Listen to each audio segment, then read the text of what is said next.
Abençoada igreja com a paz do Senhor. Os irmãos podem se assentar. Hoje eu vou ler em 2 livros da Bíblia. Na verdade, eu vou falar sobre 2 personagens muito conhecidos. O grande rei Davi, né? O homem segundo o coração de Deus. E o segundo personagem é José do Egito, que virou governador do Egito. Salvou o Egito em uma época de crise e de fome. E por que eu vou falar sobre eles dois? As histórias deles têm algumas similaridades, tem alguns acontecimentos que são parecidos, e eu vou falar sobre eles essa noite. Então, vamos abrir a Bíblia primeiro em Gênesis, capítulo 37. A primeira similaridade entre eles é que tanto José quanto Davi receberam algo muito grande vindo da parte de Deus, ainda muito novos. No caso de José, ele teve 2 sonhos proféticos, apenas com 17 anos, e Davi ele foi ungido rei de Israel pelo profeta Samuel, também muito jovem. Então, como eu falei, José ele tinha 17 anos e ele teve 2 sonhos vindo da parte de Deus. Então, vamos ler. Vendo, pois, seus irmãos que seu pai o amava mais do que todos eles, odiaram-no e já não podiam falar com ele pacificamente. Próximo versículo.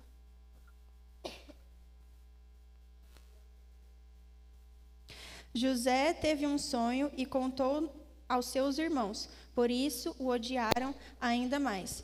Então, o núcleo familiar de José, o relacionamento fraternal que ele tinha com os irmãos dele, não era algo saudável, pode-se dizer que chegava até a ser tóxico, porque eles não conseguiam ter um diálogo normal, eles não conseguiam ter uma conversa civilizada, porque o ódio contra José era tão grande que eles não conseguiam.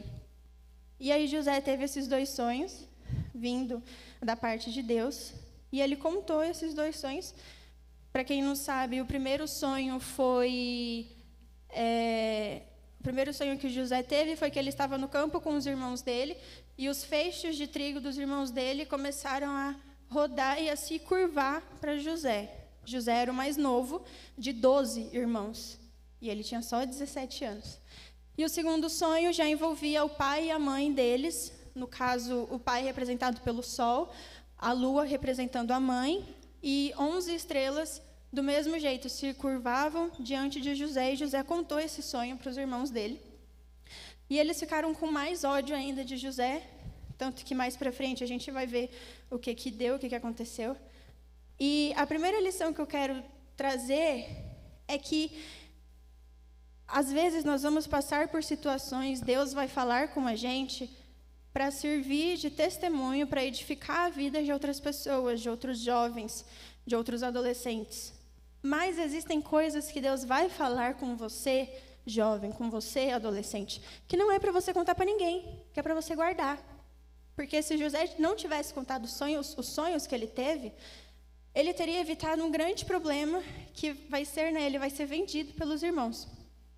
A Bíblia fala lá em Eclesiastes 3 que há tempo para tudo e todas as coisas. Há tempo de falar e há tempo de se calar. Então, tem coisa que não é para você falar.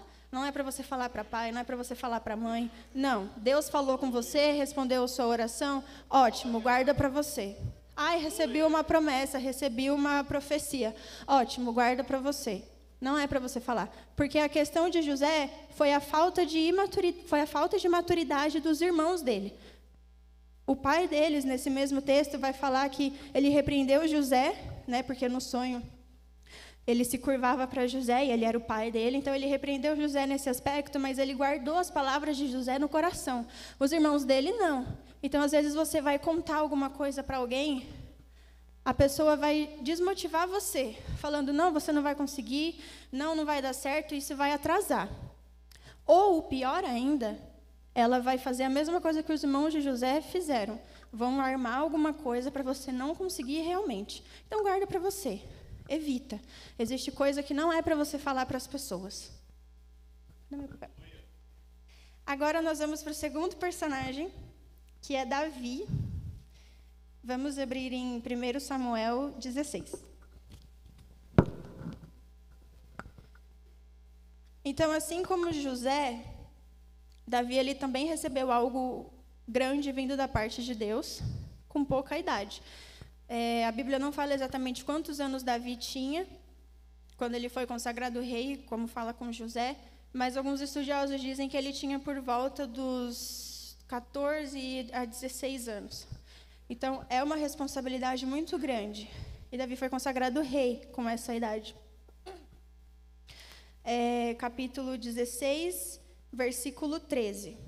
Samuel pegou o chifre do azeite e ungiu Davi no meio dos seus irmãos. E daquele dia em diante, o Espírito do Senhor se apossou de Davi. Davi foi consagrado rei, mas ele não assumiu o trono de uma hora para outra. Na verdade, tinha uma outra pessoa nesse posto de rei, que é o rei Saul, que ele foi ungido rei antes de Davi.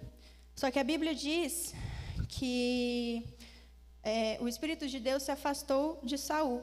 E nesse mesmo versículo que a gente acabou de ler, fala que o Espírito de Deus se apossou de Davi. Seguindo a história, nesse mesmo capítulo 16, a partir do versículo 14, a gente vai ver o primeiro encontro de Davi e de Saul.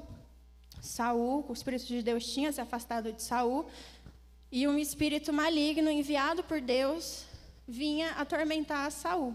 E aí os servos de Saul, vendo, o estado do rei, decidiram chamar um músico para tocar a harpa para expulsar o demônio. E aí eles encontraram Davi, e Davi começou a tocar a harpa para o rei, e começou a dar certo. Então, imagina, Davi foi consagrado rei.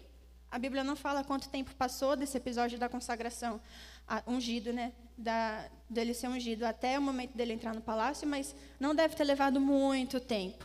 Então, Davi foi ungido rei, e algum tempo depois ele foi convidado para o palácio. O que você pensaria?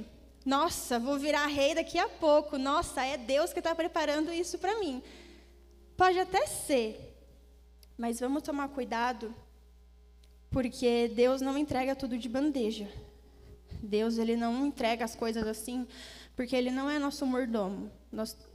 Não é que nós temos que merecer, porque nós não merecemos nada, mas nós temos que lutar por isso, porque, como eu disse, nós não merecemos a graça e o amor de Deus.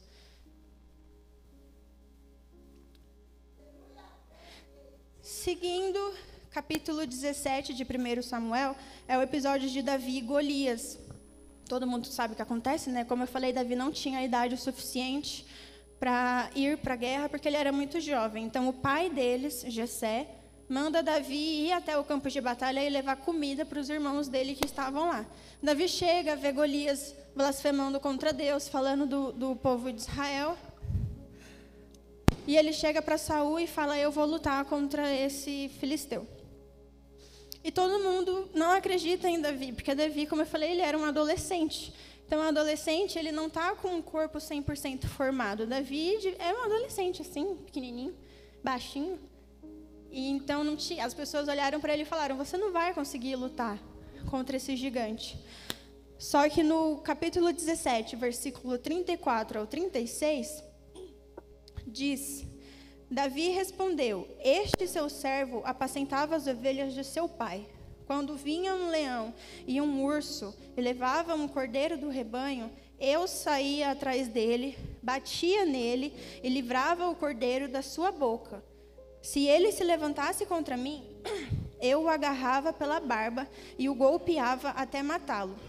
Este seu servo matou tanto o leão como o urso. A Bíblia fala que tanto Davi quanto José estavam no campo, ou ficavam no campo, apacentando as ovelhas de seu pai, de seus pais, seus respectivos pais. E lá no campo, era eles, o rebanho e mato. Não tinha sinal, não tinha nada. Era mato, árvore, devia ter uma árvore aqui, outra árvore ali. Era só mato, as ovelhas e eles. Então, eles estavam lá e ninguém viu o que eles passavam. Ninguém viu Davi matar o leão. Ninguém viu Davi matar o urso. Ninguém estava lá para aplaudir e falar: nossa, Davi, muito bem, você matou o leão. Nossa, Davi, parabéns, você matou o urso. Ninguém viu. Davi enfrentou o urso e o leão sozinho. Só tinha Deus com ele. Deus prepara a gente no anonimato. Deus prepara a gente, jovem, adolescente, que ninguém vai ver pelo que você está passando. Não adianta você reclamar, não adianta você espernear. Deus está formando o nosso caráter como cristão. E é no anonimato, não adianta você querer estar em uma posição de destaque. Deus trabalha e forja as nossas vidas no anonimato. Ninguém vai ver você matar o leão, ninguém vai ver você matar o urso. Deus vai forjar o seu caráter no anonimato, lá no meio do campo. Para que quando chegue o momento de você enfrentar o gigante, você tenha força, você tenha confiança em Deus, primeiramente, e você saiba o que você tem que fazer. É tudo um preparo. Às vezes a gente não entende os projetos de Deus, a gente não entende o que Deus quer fazer em nossas vidas, porque a gente estava conversando ontem sobre isso. A nossa mente humana é muito limitada.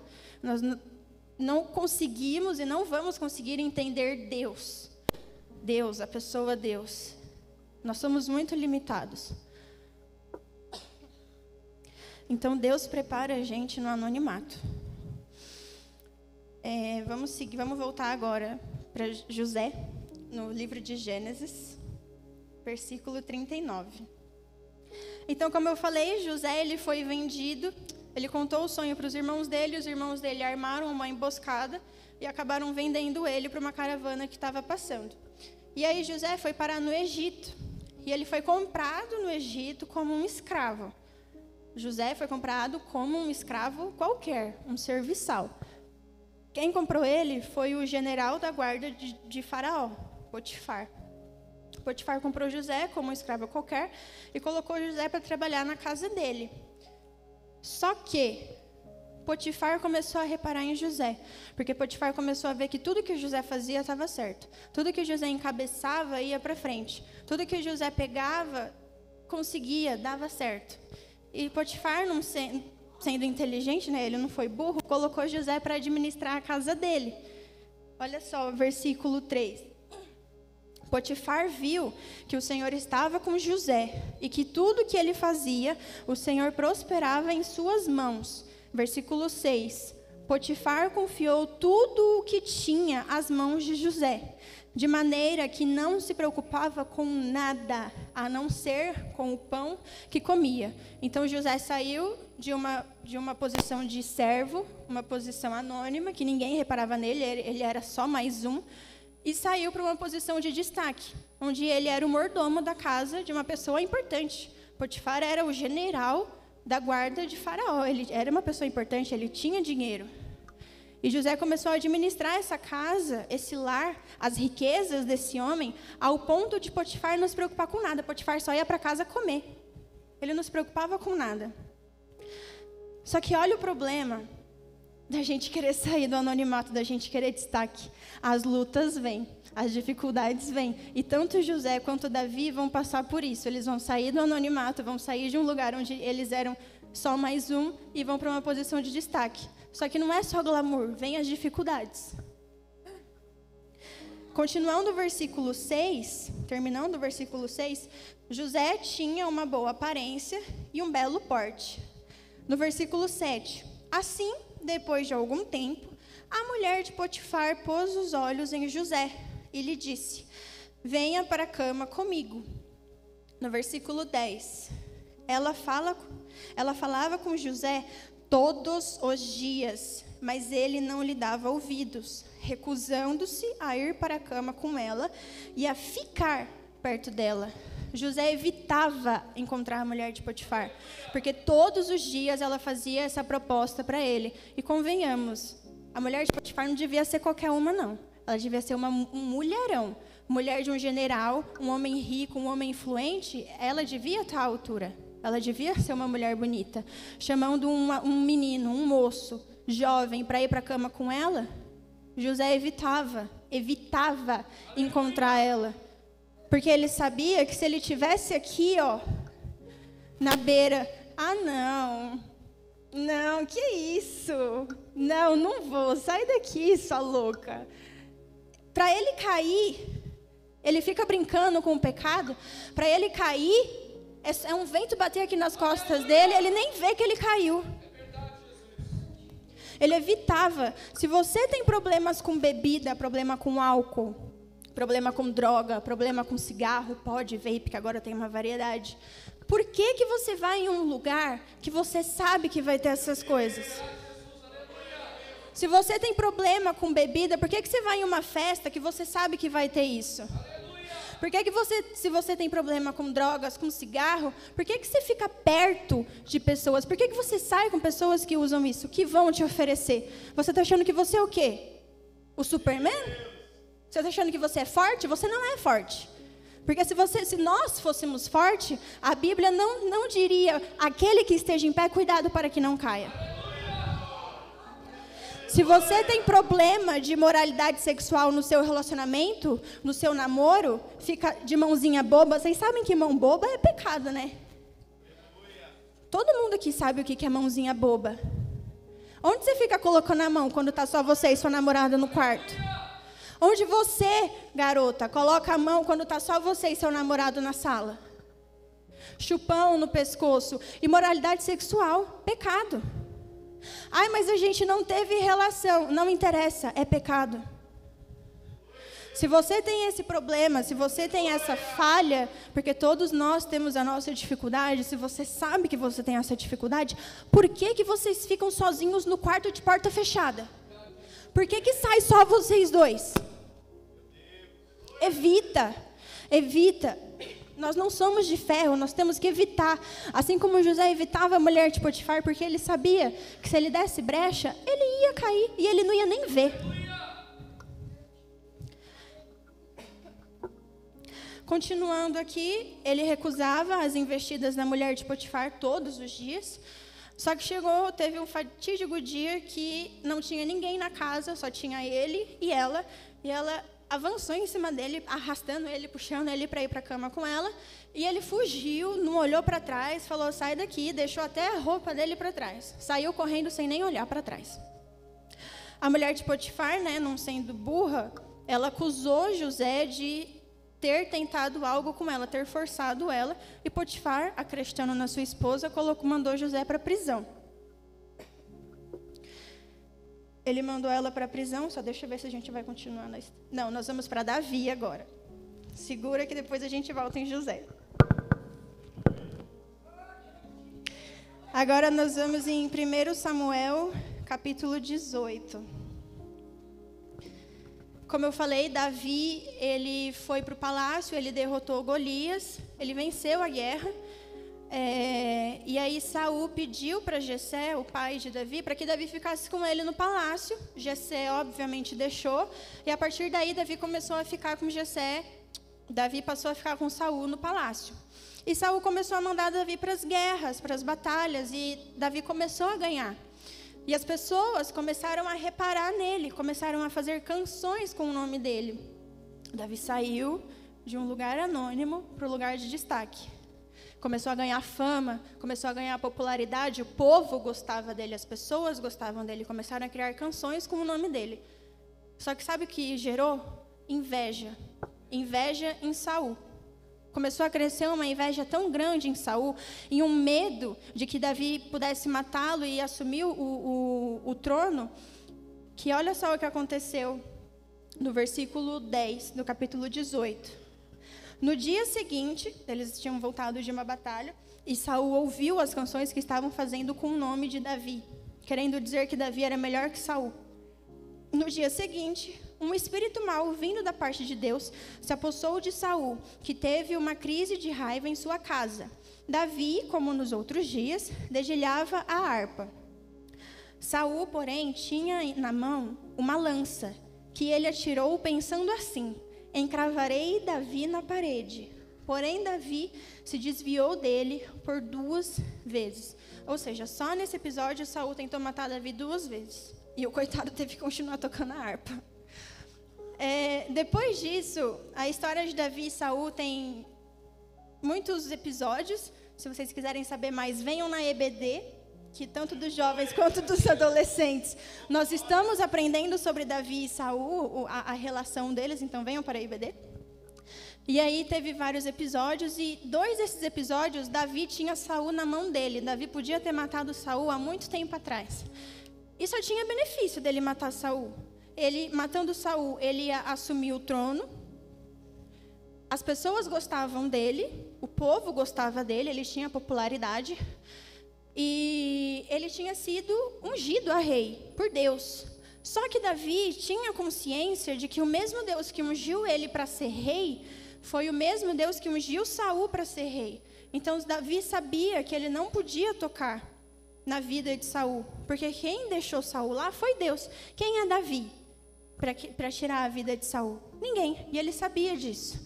E ele sofreu pressão. Em um desses episódios, as pessoas que estavam fugindo com ele, porque Davi passou muitos anos fugindo de Saul, porque Saul perseguia Davi incansavelmente, querendo tirar a vida de Davi.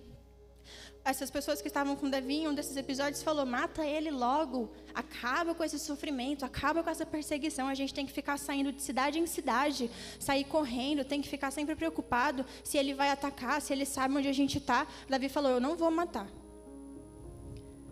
Depois disso, depois de alguns anos, Saul acaba morrendo, ele acaba tirando a própria vida, e é bem trágico o fim dele, e os filhos dele também acabam morrendo todos em batalha. Davi, ele assume o trono depois de um certo tempo, e ele vira rei de Judá e depois de Israel. O que eu quero dizer com isso? Davi foi ungido a rei quando ele tinha a nossa idade, 14 e 16 anos. Mas ele foi assumir o trono com 30 para mais. E não foi tipo assim, anos esperando o trono no palácio, com uma roupa confortável, dormindo numa cama tranquila. Não, foram anos de batalha, foram anos de guerra, foram anos difíceis. Davi tinha que ficar fugindo, porque ele não podia voltar para casa, porque se ele voltasse para casa, Saul saberia e iria lá matar ele e a família dele. Não é fácil. Se Deus prometeu alguma coisa na sua vida, é porque Ele tem promessa na vida de todos nós. Se Ele prometeu alguma coisa na sua vida, não vai vir de mão beijada. Não vai vir fácil. Não vai achando que você vai receber sentado de perna cruzada, esperando a bênção cair no seu colo. Não vai cair. Vai ter que dobrar o joelho e colocar o rosto no pó, para Deus trabalhar na sua vida. Vamos voltar para José agora rapidinho. Livro de Gênesis, capítulo 39. José foi preso, Potifar manda José para a cadeia, e na prisão, o carcereiro, José era um prisioneiro comum, ele não tinha benefício, ele era qualquer um, só mais um. Mas o carcereiro, para quem não sabe o que é carcereiro, é quem cuida dos presos na prisão. O carcereiro viu que tudo que José fazia prosperava. O carcereiro viu que José era diferente. 2 egípcios, o carcereiro e Potifar, viram que José era diferente, viram que o Senhor estava com José. Qual o exemplo que você tem dado na escola? Qual o exemplo que você tem dado na sua casa? Às vezes você pode ser o único cristão jovem, adolescente. Às vezes só você vem para a igreja da sua casa. Qual o exemplo que você tem dado? As pessoas têm olhado para você e falado: esse jovem é diferente, essa menina é diferente. Não estou falando de falar que é cristão, falar que é crente. Crente qualquer um pode ser. Estou falando de ser cristão, seguidor de Jesus Cristo. As pessoas olham para você, assim como 2 ímpios nos dias de hoje. No caso, 2 ímpios olharam para José e falaram: esse cara é diferente. José não precisou falar que Deus era o rei dele. José não precisou falar: eu sou cristão, nos dias de hoje. Não. Com as atitudes dele, com o jeito de falar dele, com o modo de se vestir, as pessoas viram que ele era diferente. Qual o exemplo que você tem dado na faculdade? Ou você tem se assentado na roda dos escarnecedores, rindo de piadinha besta, rindo de piadinha com índole sexual? Seguindo, o carcereiro viu que José era diferente e colocou José para cuidar dos outros presos. Olha que legal, ele supervisionava os outros presos. E aí, dentro da prisão, tinha 2 presos lá, um padeiro e um copeiro, que eles serviam ao rei, mas eles estavam na cadeia. E eles tiveram um sonho, na mesma noite os 2, eles acabaram contando para José, e José, tendo o dom de interpretação de sonhos, interpretou os sonhos e deu a interpretação para eles. Resumindo aqui, que eu já vou acabar. No sonho do padeiro, a interpretação que José deu é que, dali 3 dias, o padeiro seria enforcado. Ele morreria. E a interpretação do copeiro era que dali 3 dias ele voltaria a servir Faraó. 3 dias se passaram, aconteceu o que José falou. O padeiro morreu e o copeiro voltou a servir Faraó. No capítulo 40 e o versículo 14, diz assim: porém, lembre-se de mim quando tudo lhe correr bem. Peço que você seja bondoso para comigo e fale a meu respeito com Faraó.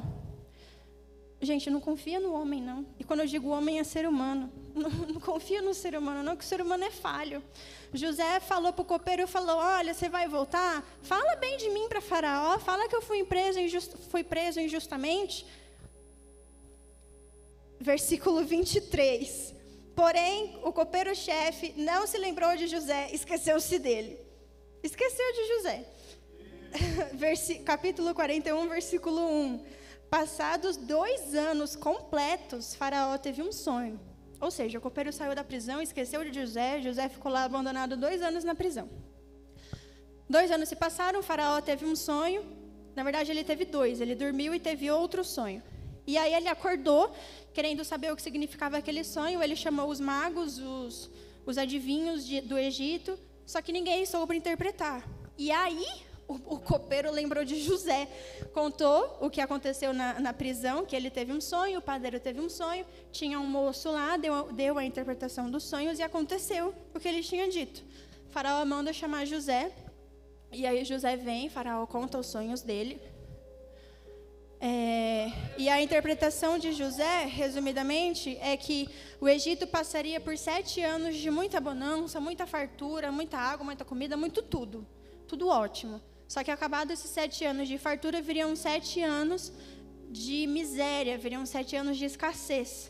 Não teria planta, não teria água, não teria nada. Miséria absoluta.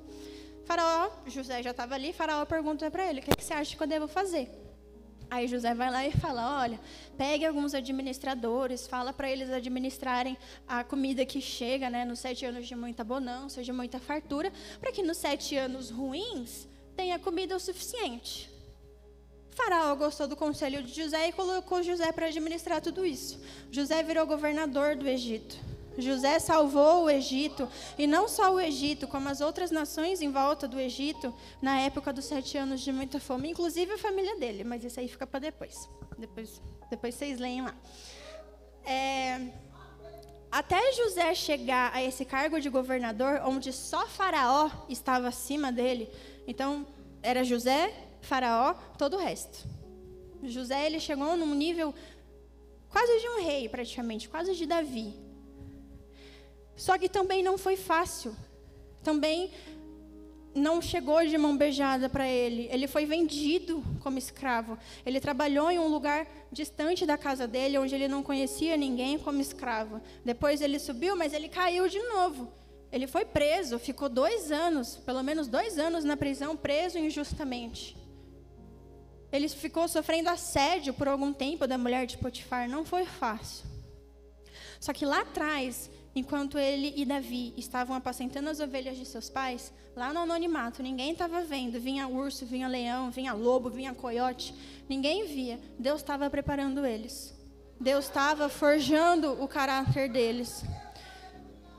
O anonimato, trazendo para os dias de hoje, eu não estou falando para ninguém ir lá para o meio do mato, ficar lá algumas horas e falar com Deus. Não, não é isso. Não estou mandando ninguém lá para o meio do mato. O anonimato, hoje em dia, é o seu quarto. Entre no seu quarto e feche a sua porta.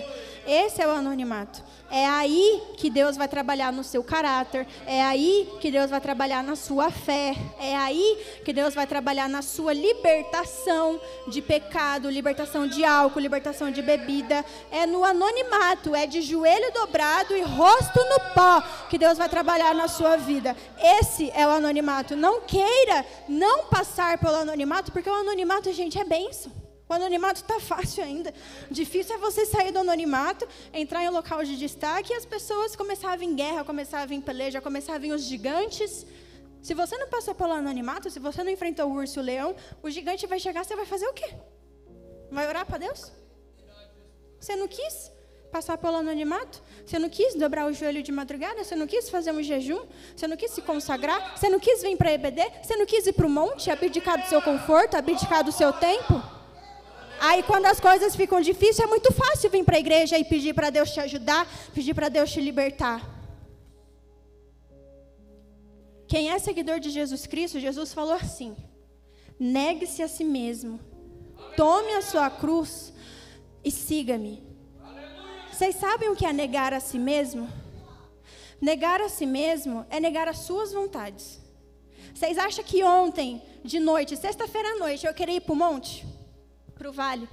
Na chuva? No frio que estava fazendo? Não queria, eu queria estar em casa. As pessoas, os jovens que estavam aqui, ninguém queria estar aqui. Todo mundo queria estar em casa, debaixo da coberta, assistindo um filme. É muito fácil a gente querer as coisas sem querer passar pelo anonimato, que é onde Deus forja o nosso caráter. Negar a si mesmo, negue-se a si mesmo. É difícil negar a si mesmo. Não é fácil. Só que o evangelho não é para ser fácil. Se você está aqui achando que é tudo graça, tudo bonança, tudo fácil, não é. Porque senão Jesus não teria. Jesus é o maior exemplo que a gente tem de evangelho. A vida de Jesus foi fácil? Ele morrer na cruz por nós foi fácil? Não foi. Não queira não passar pelo anonimato, porque é no anonimato que Deus prepara o seu caráter. Às vezes você tem uma fraqueza em determinada área, vai para o seu quarto, dobra, faz campanha. Só você e Deus, não precisa contar para ninguém. Não conta para ninguém. Fala assim: Senhor, eu vou fazer 7 dias, sei lá, de oração e jejum pela manhã. Para mim ser liberta disso. Para mim ser liberto disso. Você já está há anos caindo no mesmo pecado. Você já está há anos sempre caindo na mesma falha. Porque não ora. Porque não busca. Porque não quis passar pelo anonimato. As pessoas não querem passar pelo anonimato e querem ir para o local de destaque. Porque acham que no local de destaque vem reino, vem bonança, vem riqueza, vem liberdade. José, quando ele estava lá na casa de Potifar, ele era livre, ele não era um escravo mais. Não é. Não adianta você querer só ir para o local de destaque, porque é no local de destaque que vem as dificuldades. O anonimato é de boinha, tá lá tá só você e Deus. Olha que delícia. E tem jovem e adolescente que não gosta de orar. Que não gosta de abdicar um pouco do seu tempo para vir para a igreja de terça-feira. Agora é mês de férias, julho. Cadê os adolescentes e os jovens aqui? Ninguém estuda de noite em julho, no culto de terça. Cadê os adolescentes e jovens aqui na EBD de manhã? Cadê? Ai, mas eu não vou porque está frio. Você não vem porque está frio? Isso não é desculpa. Ah, mas eu não vou porque eu estou com dor. Vem que Jesus cura. Ah, mas eu não vou porque eu estou com isso. Vem que Jesus liberta. Ah, mas eu não vou porque meu pai está doente. Vem que Jesus cura seu pai lá em casa. Você está aqui, seu pai está lá, Jesus cura lá de casa. Essa foi a palavra que Deus colocou no meu coração hoje. Espero que tenha falado com os irmãos, porque antes dessa palavra falar com vocês, ela falou muito comigo. Muito. E eu agradeço a minha oportunidade em nome de Jesus.